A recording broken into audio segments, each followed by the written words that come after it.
okay at the back? Is it working? It's fuzzy. Yes? It's fuzzy. It's fuzzy. Maybe that's my husky voice.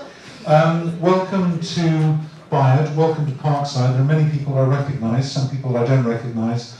My name is Chris O'Neill, I'm the Dean of Bayard. And this is, of course, a very special evening.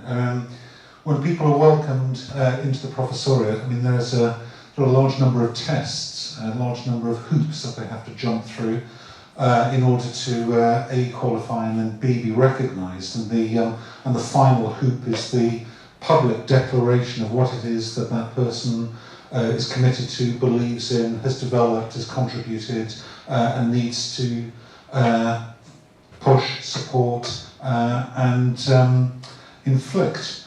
And this is Johnny's opportunity to do all of those things, which I know she will do magnificently.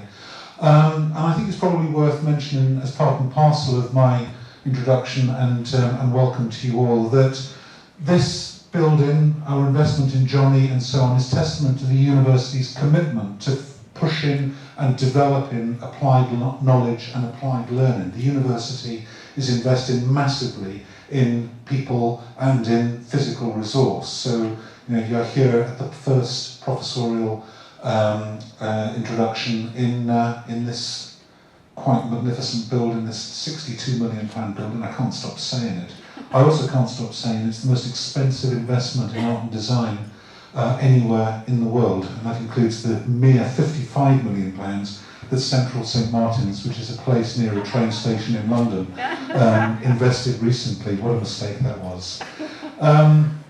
So without further ado, I'm going to hand over to Dr. Steve Kennedy, who's going to introduce Johnny properly. Steve is the director of the Institute of Convergent Arts and Sciences based at the University of Greenwich. So I'd like to welcome him to Bayard and hand over. Thank you.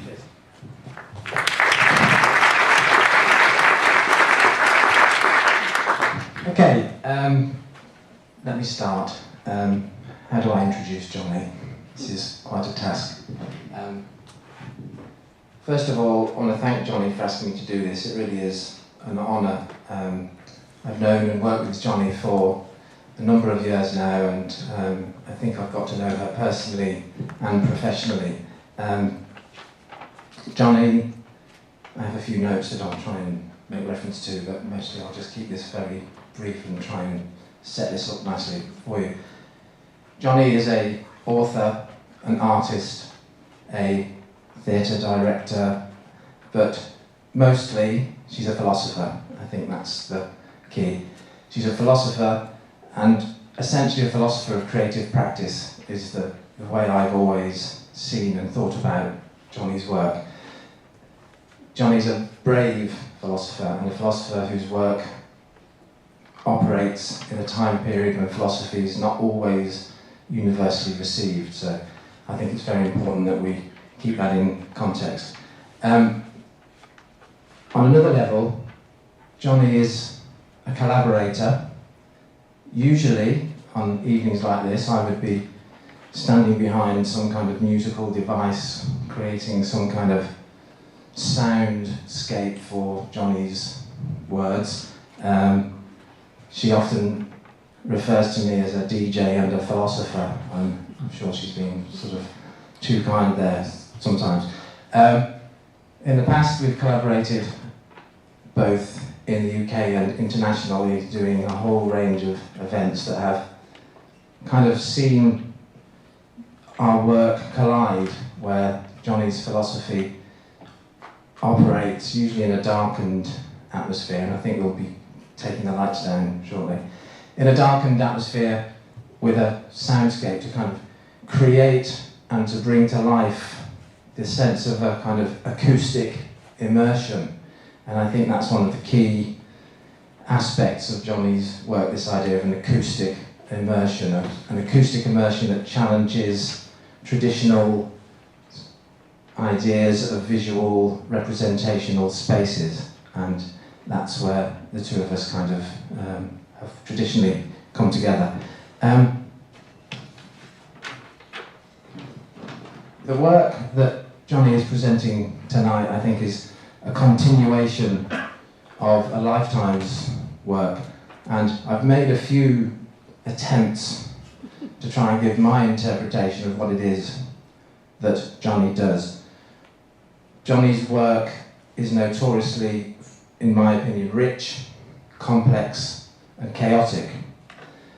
And I say chaotic not to mean that it's disorganized or ramshackle or that it doesn't make sense. I say chaotic in an informed sense of that word. It draws on complexity, chaos theory, fractal patterning, and a whole range of scientific, mathematic principles. And it combines them with art, creative practice, philosophy, and most importantly, politics. The work that Johnny does always takes place in a political environment, an environment that is characterized, I think, by conflict and struggle that is never shied away from. And that's something that I think, whether we are philosophers, whether we're thinkers, whether we're doers, whether we're creative practitioners, whether we're artists, whatever we want to call ourselves, we all, I think, need to take the responsibility not to shy away from that essentially political environment. The work, and this is my attempt to describe it, I was reluctant to do this, but I'm just going to throw this out there, and Johnny and I can discuss this, or you can discuss it with Johnny later. My attempt to describe Johnny's work is that it is an immersive stylistics of engagement that overcomes the need for the best of both worlds scenarios of speculative realism and object-orientated philosophy. And I say that kind of as a cue because I think that's going to be reflected. And it's that best of both worlds that isn't quite enough. It's interesting, it's useful, but it doesn't quite allow for this, the call for an immersive engagement that places a responsibility on creative practitioners to really take that responsibility seriously. Okay, I think I've probably said enough. This is absolutely not about me. Just to repeat what an absolute honour it is to also say that Johnny, as a friend and a collaborator, is the most generous person that I've ever encountered. My work doesn't exist without Johnny. And I think probably that goes to a number of people who I know in this room would say something similar. Okay, so without further ado, I'm going to present to you my very dear friend, Johnny. Okay, thank you.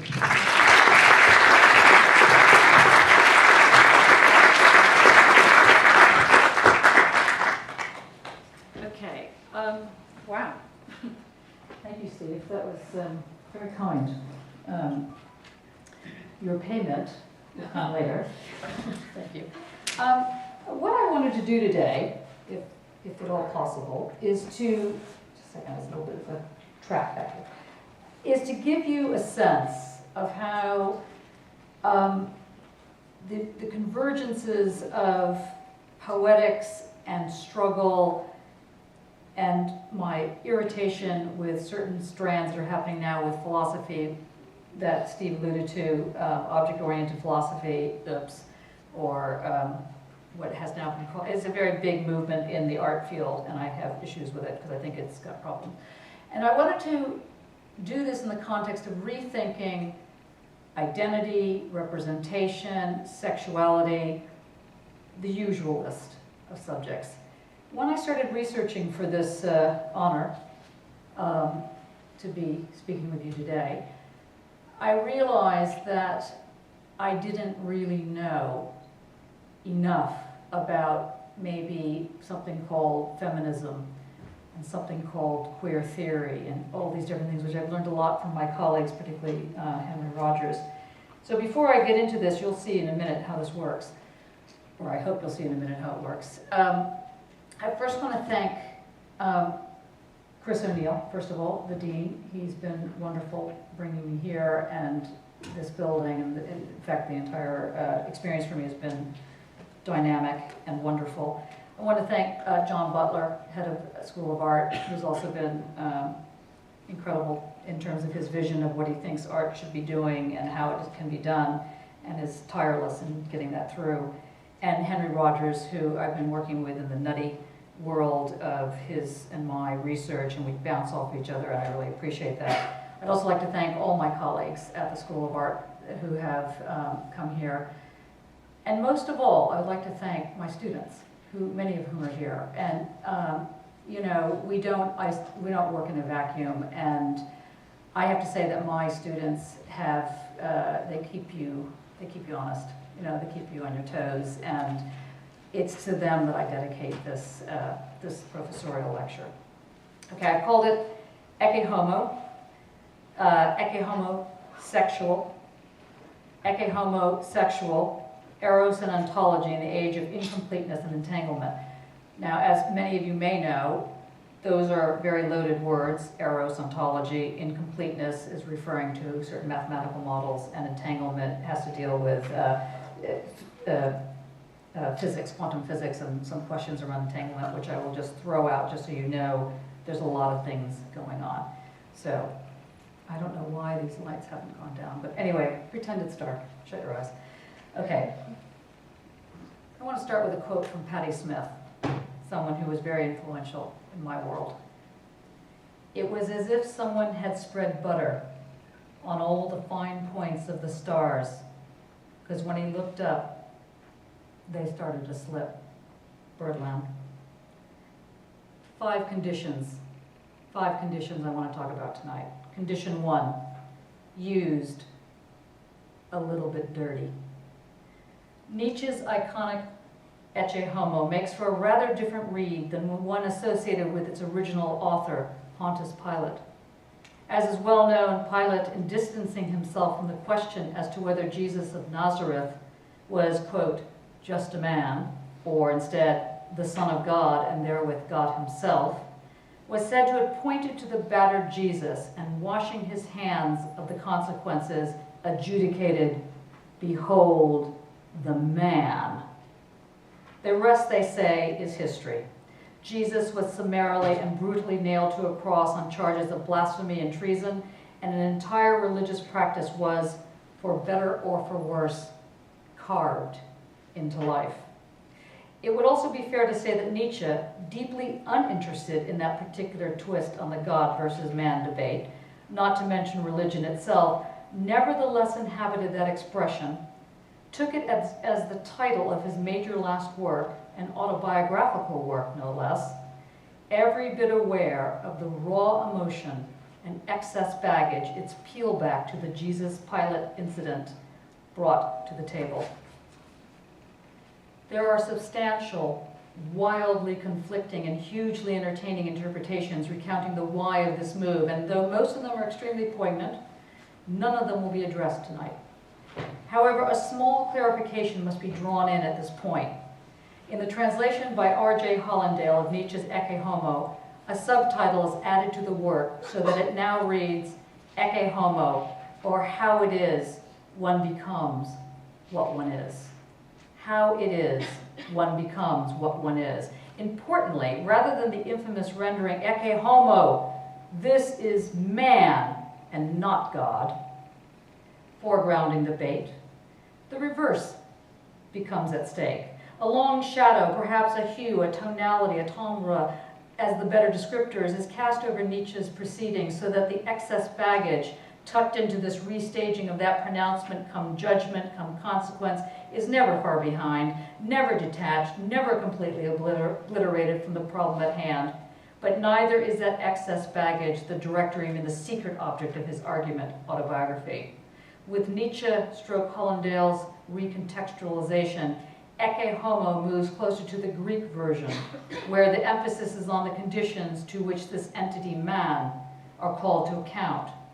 Not in a judgmental way, but simply and directly in a way that takes into account the uncomfortable, the inconvenient, the, let's say, infected rationalities of the whole picture, of what is involved with grasping that is to say understanding, taking hold of, possessing the present as it is, in all its deeply problematic and hardly pristine conditions we call being human. For Nietzsche's Ecce Homo breaks the Hegelian dialectic in all of us, and morphing a peculiar kind of Kantian enlightenment into its sensuous components of a broken body, an ego ambition, a defiance and fear, with and against the religious establishment inquisitions of our times, Nietzsche proclaims in defiance to both God and mortal being, Ecce Homo, here is man, this life, and no other. Right here, right now, in all its acne and smells, burning with the paradox of vitality, anger, cruelty, joy, weakness, intelligence, stupidity, temptation. As a living God, one becomes not only the Antichrist, but also simultaneously the anti-man. No original sin here. No particular judgment as of yet. This Ecce Homo, this balances on the precarious context of messy, dirty logics of difference and decay, logics of movements, impulses, and meanings that do not and indeed cannot fit into an absolute universal truth or pure ontological given. As Nietzsche emphasizes, one must learn how to live. One must learn how to love. But this learning how to live, this learning how to love, this self-becoming, this self-overcoming, this how one becomes what one is, has little or nothing to do with the governing rules or abstract propositions, or for that matter, a transcendental intervention to the logic of life itself. Rather, it has to do with what Wittgenstein might put as the application of the now, the application of the how, of the Ecce Homo to the very conditions of reality, this right here, this right now. One must take into account a complexity that sidesteps the identity traps inherent in speculative idealism and teleological renderings of essences coming to light, always already prefigured or established in the abstract proposition or contradictive unity or both, and pressed ever onward by an indefatigable will to reach its universalized, some might say, tautologically given goal. As Nietzsche would say instead, I do not refute ideals, I merely put on gloves. My humanity is constant self-overcoming, unquote. This, and nothing less, are the here, now, groundless grounds of one's humanity. A used, slightly soiled present tense is neither vacuous nor fully formed, but both antichrist and anti-man at one and the same time. Condition 2, irritable, grumpy. The question thus arises, why is it then that despite monumental attempts to put on those gloves and engage the tough task required to make this humanity, our humanity, come to life in all its present tense, throbbing bristle, there appears today in the humanities and social sciences a sharp U-turn, indeed a virtual stampede, toward what seems to be some kind of old-fashioned metaphysics, one whose vexed subject-object relations spin around the well-known wardrobe malfunctions of a speculative transcendentalism writ large, under the heading called object-oriented philosophy, whose byline is, not uninterestingly, quote, the centaur of classical metaphysics shall be mated with the cheetah of actor network theory. I mean, who makes this stuff up? The centaur of classical metaphysics shall be mated with the cheetah of actor network theory. Well, that was Greg Harman. Ray Brassier then delineates the strengths and weaknesses of this new, old, new turn. Quote, so as I see it, says Ray, the key challenges for speculative realism is, can one be a realist about the sorts of entities and processes postulated by the sciences without having to shore up that commitment to realism with some sort of pragmatism on the one hand or transcendentalism on the other? Can one be a naturalist without turning into a Richard Rorty? And can one maintain that what science says is true without becoming a Husserlian or something of that ilk? And I think this is really an interesting question. I think this is where some kind of communication is needed between the speculative audacity, which is a characteristic of so-called continental philosophy, and the really admirable, interesting work and level of engagement with the empirical sciences, which is a feature of the most interesting work being done specifically in the kind of Anglo-American philosophy of mind that engages directly with, or that sees its project as continuous with, cognitive science. So, can one be a transcendental realist without idealizing ideation, but without reducing it to a set of pragmatic functions either? Yes, says Ray, and it's called object-oriented philosophy. Shining the best light possible. Now, I'm not sure how many people have followed these debates on object-oriented philosophy, but it is the new kid on the block for the last about 4 or 5 years.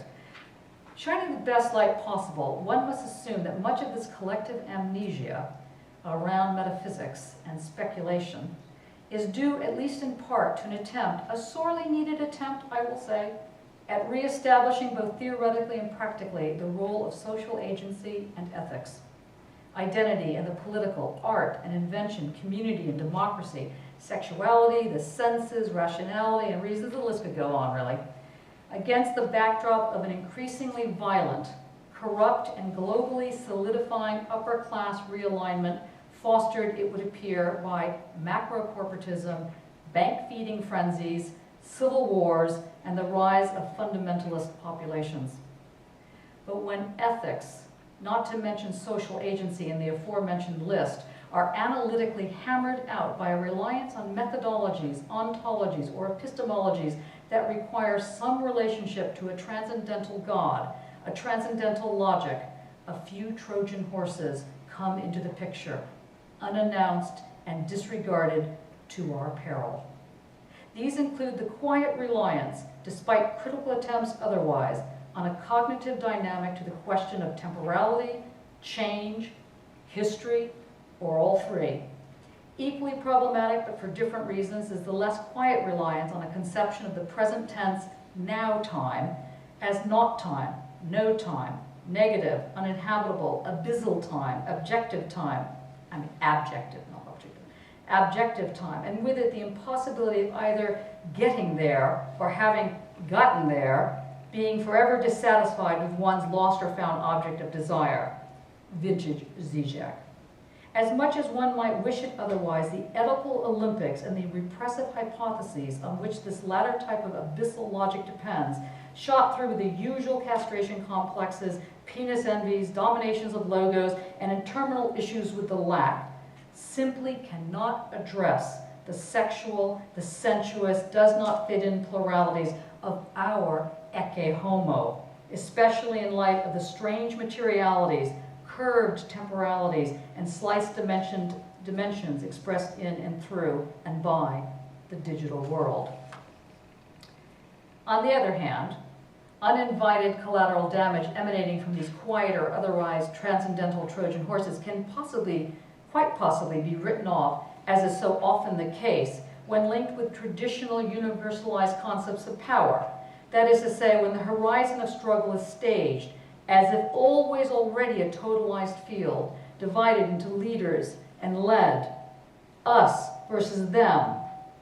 This, the first law of political science, as Machiavelli bluntly announces 500 years ago, remains commonplace today, particularly in certain branches of the social and military sciences, so much so that it becomes a matter of urgency to create an us versus them bifurcation should a political party, movement, coalition accede to power and find they have inherited anything other than a bifurcated matrix. Sometimes it seems to be the only avenue to ensure that justice can be done, as Marx famously proclaimed, echoing the well-known comment by the great poet George Sand. The last word of social science will then always be combat or death, bloody struggle or extinction. Thus the question is inexorably put, unquote. Now the appeal is clearly not without its seductive, and some might say practical resonances. But if we are to take seriously the opening afforded by the inconvenient logics of heterogeneically networked ecologies, with their roughly patterned mimetic iterations, oddly cathected materialities, and black hole sensualities, then an entirely different development of agency, be it political, be it artistic, literary, social, ethical, military, can emerge, and indeed is already emerging. What better time to take up the challenge Foucault so eloquently urged in his introduction towards a non-fascist life, quote, prefer what is positive and multiple, choose difference over uniformity, flows over unities, mobile arrangements over systems. What better time to take up this challenge when the very conditions of our everyday worlds no longer adhere to the old categories of industrialized markets and mayhem, and despite or because of this shift, produce as given a series of massified, disparate ecosystems barely kept in check except through drone violence, spiraling poverty, and silos of corporatized knowledge practice regimes, bolstered with thinly disguised sound bites of truth, or, when all else fails, with outright lies. What better time now than to be mindful of the variables, to fill in where required, and not be afraid to repeat as often as is necessary, and in the spirit of Nietzsche, Ecce Homo.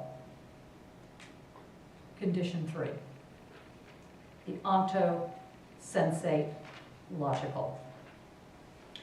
Not for the first time in the history of philosophy, or for that matter, fine art, literature, and the social sciences, has the influence of mathematics and physics taken on the role of a strong, somewhat silent partner in the development of the logics, predictions, aesthetics, practicalities, and political pathways associated with the aforementioned disciplines. Thomas Hobbes, famously in his Leviathan in 1651, draws explicitly on Newtonian physics, foregrounding the entire argument around the founding of civil society based on a notion of the essence of man as that which always is in motion, but simultaneously acknowledging that those motions cannot, by the very nature of the physical world, be able to occupy the same space at the same time. Giambattista Vico's groundbreaking New Science in 1725, rewritten in 1731, rewritten again in 1744, so be careful which edition you get, develops from an anti-Cartesian position where scientia, knowledge, scientia has both divine and natural branches, the latter of which lays the foundations to consider civil and political life as constructed by man alone, a view which helped pave the way for the rise of the individual, the emphasis on reason over divine thought as a foundation to the social, and with it, the classical liberal conception requiring a separation of church and state as critical for the foundation of modern nationhood. Kant's well-known epistemological divisions of the mathematical stroke dynamical underlie the sublime aesthetic of the third critique. Hegel's early development of measure, ratio, quantum, and infinite topography in direct opposition to the Newtonian concepts of the absolute space is inseparable from his concept of negation and dialectical development. And of course, the more recent, though often radically different from each other's groundbreaking and vital scholarship of Russell, or of Whitehead, of Wittgenstein, of Husserl, of Heidegger, of Derrida, Deleuze, Guattari, Liszt, Badiou, Lyotard, Stengers, Barad, all playing with and against immanent planes, linearity, non-linearity, consistencies, horizons, logarithms, algorithms, points, angles, et al. Of geometry, physics, and or mathematics, subtly or otherwise incorporating them as requirements for an updated 18th century Enlightenment, modern stroke postmodern political philosophy, and the very concept practice of becoming, or even just being, human. Acknowledging a family tree that includes both the legitimate and illegitimate offspring from that sometimes wild, sometimes occasionally ill-advised, conjoined encounters with analytic, continental, mathematical, geometric, and quantum onto-sensate logics of science and of life, may at times seem a bit queer in the way that Wittgenstein quaintly proffered the term. But to do otherwise, as Derrida clearly warns in his introduction to Husserl's Origins of Geometry, lends itself to falling headlong into an old trap, possibly first set by Plato in his Republic.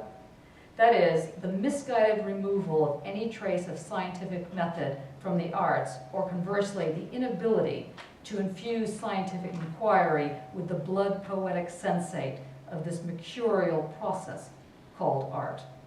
Often because the former seems destined to rigidify, sterilize the latter, and the latter only capable of muddying the waters of the former, this remains an intractable position to this day, despite compelling advances in modern, postmodern, and post-postmodern practice.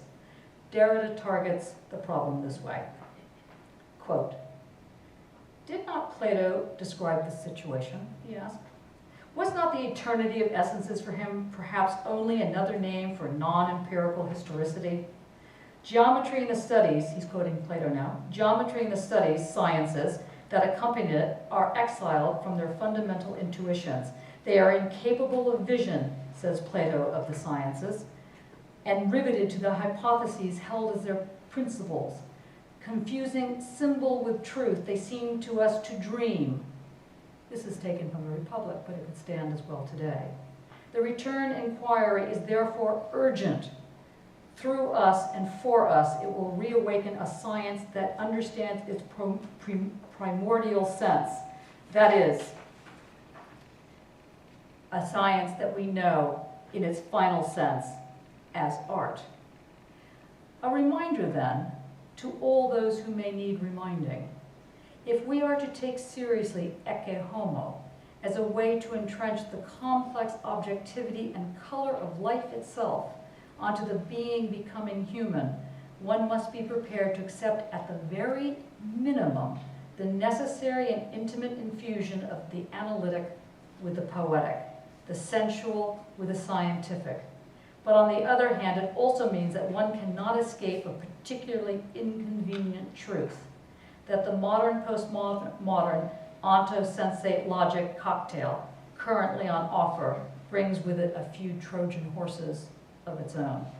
For while a critical set of logics are being brought into sharp relief, one that disrupts essentialism, representational and framing, patterns of predictability, judgment and change, it may do so by reinstating the old geometries of the temporal and spatial divide, along with the notion of difference linked to repetition, quasi-transcendentalism, and/or planes of immanence, often with the sexual and the erotic delicacies either missing altogether or projected onto the psyche-social pit of an unconscious. A heavy weather warning is thus in order. Condition 4, incomplete.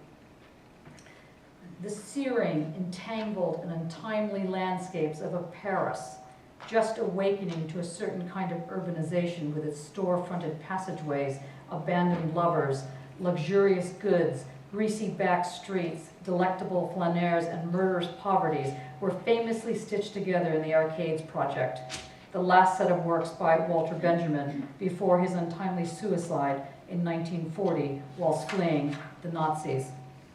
It is here where we must re-enter the storm, ever mindful of the heavy weather warning issued above. Under one topography, a book called The Arcades, the entire Arcades project maps out a rather different analytic platform from the historical dialectical materialist method traditionally called upon to address the how of the making of a new social order. For Benjamin's dialectical materiality emphasizes the role of the senses, and in particular of the sexual, carnal embodiments, the dreamscape imaginations and erotic aesthetic taste in codifying the entangled step transformations of a new sociality in all its contradictory expressions. Rather than situating the senses, erotic, sexual, tactile, intellectual, emotional, as either ideological decoration, superstructural fragmentation, or an externalization of heretofore repressed, unquenchable, and unreachable desires, instead they mark and are marked by a kind of never-ending recursive loop, whose collective libidinal economy, as Lyotard would name it, repeatedly drinks in, rearticulates anew, and is engorged by these curious sense slices, these fractal loops of embodied multiplicity. He writes, Benjamin writes, quote, "The new dialectical method of doing history presents itself as the art of experiencing the present as a waking world. Experiencing the present as a waking world, a world to which that dream we name the past refers in truth. It satisfies Goethe's requirements for the object of analysis to exhibit a genuine synthesis.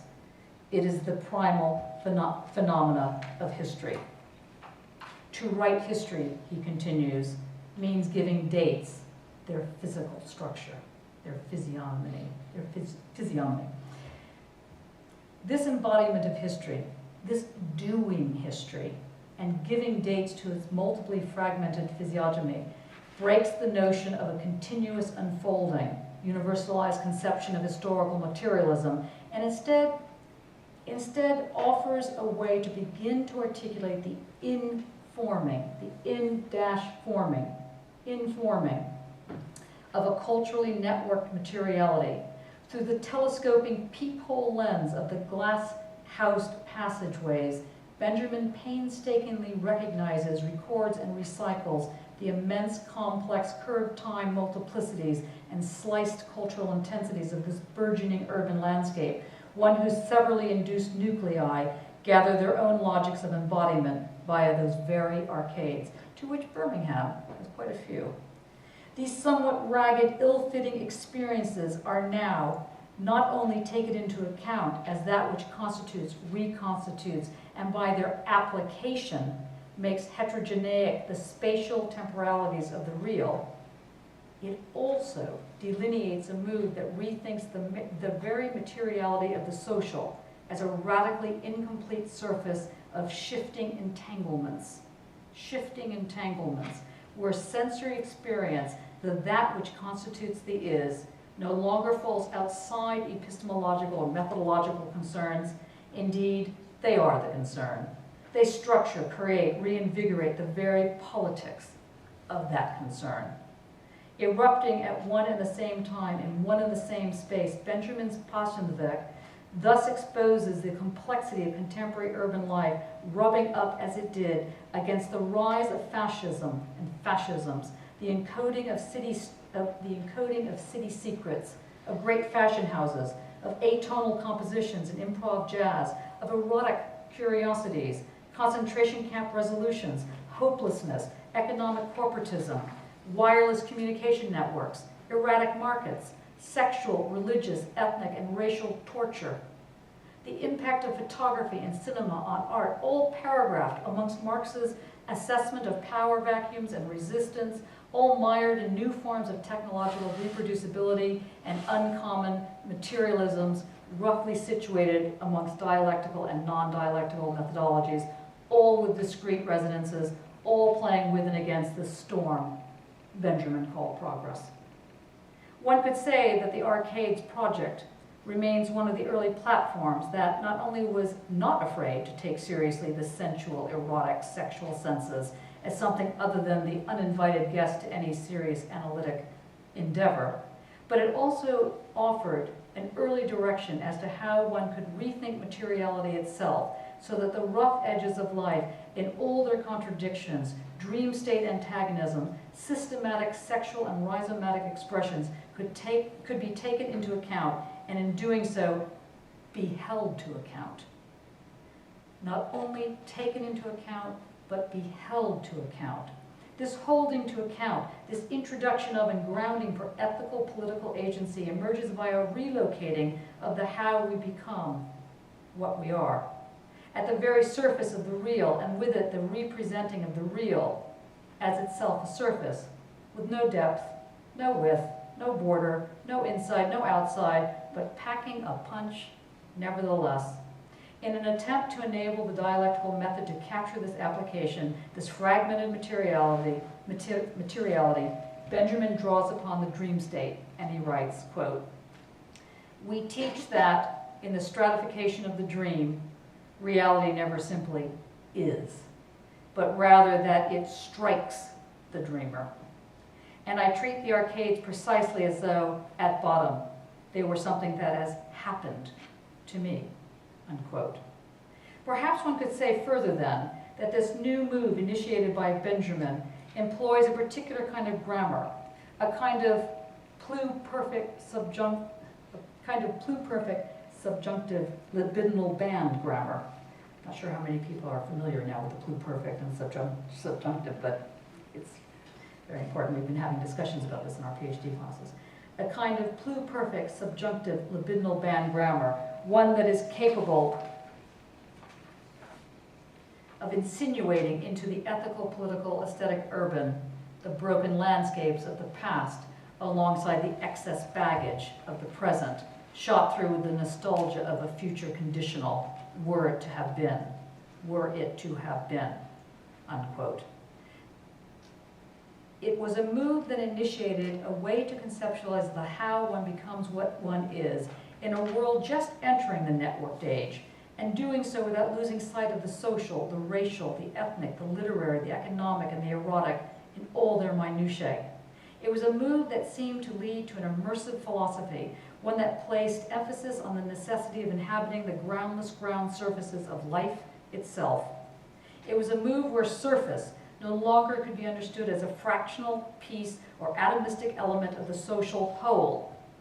There is no whole, no totality, only the network materialities that made it so. On the one hand, then, this was a move to reinvigorate political philosophy, or politics, history, still tied to the flaccid methods of historical dialectical materialism that could no longer, if ever it really did, account for the constitutive conditions of reality, and in doing so offer a materialism whose embodiment was consecrated by a sociality which itself was always already incomplete. In what today has been overhauled and repositioned as, quote, animaterialism, the concept I presented, this brings to the table erotic curiosities, senses, and sensibilities, a move that, for better or for worse, ushered in a whole new paradigmatic shift away from dialectic itself, without losing sight of the that which must be held to account. It was a move I want to call political, or in a phrase, Ecce Homo sexual. Condition 5, last condition. To say that something was incomplete did not mean to say it was unfinished, though clearly in the case of the arcades it was precisely that, both incomplete and not finished. It is possible, perhaps, that had Benjamin survived the Nazi horrors, he may well have lived to rewrite a more nuanced historical dialectical materialism. Certainly that was one of his stated intentions throughout the work, and certainly it is that which remains, quote, unfinished. But it is also fair to say that given the way in which he positioned the work as requiring the conjoining of an onto-sensate logic as earlier outlined with a political Ecce Homo sexual, Benjamin began to tease out a conceptual basis with which to think objective materiality as constituted by its sliced, fragmented embodiments of life, which in turn could never be approached as final or bounded, or for that matter entailing an internal or external reality, quasi-transcendental or otherwise. A similar but different set of logics concerning incompleteness emerged in the late 19th, early 20th century in science, mathematics, metamathematics, and quantum physics in particular, those three in particular. This was foregrounded by the paradigmatic shift away from probability and certainty, crucial for 18th century Enlightenment, and various political, scientific, and philosophical elaborations as earlier noted, to paradigmatic platforms of uncertainty, of undecidability, and fractal repeatability. Famously articulated by Heisenberg as the incompleteness relation, Gödel pushed the argument much further. In his 1931 groundbreaking paper on formally undecidable propositions in Principia Mathematica and Related Systems, he shows that in any formal system, any system, basic arithmetic included, its proof could never be developed from an abstract or definitional proposition. It was always already undecidable, an undecidability that could only be resolved by its use, not by its axiom. Quote, the development of mathematics in the direction of the development of mathematics in the direction of greater exactness has, as is well known, led to large tracts of it becoming formalized, so that proofs can be carried out according to a few mechanical rules. However, it has been shown below that this is not the case. This situation is not due in some way to special nature of system setup, but holds for a very extensive class of formal systems, including in particular all those arising from the addition of a finite number of axioms to the two systems mentioned. In 1939, an auspicious year to be sure, Wittgenstein gave a seminar at Cambridge on the foundations of mathematics, articulating something very close to Gödel's position, and certainly in line with the wild sciences that were now interrupting and redesigning the field. The lectures are interesting in part due to the fact that he spars openly and often with his students, and in particular with one Alan Turing, who, as is well known, was the inventor of contemporary computing, and who, perhaps less well known, deciphered the Enigma code, a move which decloaked the strategic maneuvers of the Axis powers and led to their defeat in World War II. Perhaps even less well known is the fact that the closeted Turing killed himself 2 years after taking the, quote, option offered by British intelligence to undergo chemical castration as the supposed cure for his homosexuality or face life imprisonment. But I digress. Wittgenstein argues that mathematics can never rise above certain vulnerabilities, that of taking as always already firm and therewith unchallengeable or objectively true for all time and place the logical proof of any mathematical axiom. This is because a mathematical proof requires only itself to make it substantively hold together. Its realism, its speculative realism, ends up privileging tautology as the bearer of its truth claim, or at best invoking a series of statements that hold only by definition. In this respect, says Wittgenstein, mathematics can never give any information except about itself, and certainly is rather useless to adopt as an ontologically method-bearing platform philosophy, arts, humanities, social sciences, indeed, for life in all its myriad concentrations, the senses included. He dispatches the argument in this way, Wittgenstein, quote, the point of Russell's sentences in his Principia Mathematica is that none of them gives us any information about anything. If we substitute propositions of botany of P and Q, then the whole gives us no information about botany. It ceases to be a botanical sentence. This is the point of a tautology. If any part of it gives information, the rest cancels it out. If I ask you, what does it say? You might say something about the weather, or you might say it says nothing, but it doesn't seem to say anything about thinking. So why should we call it a law of thought? Unquote.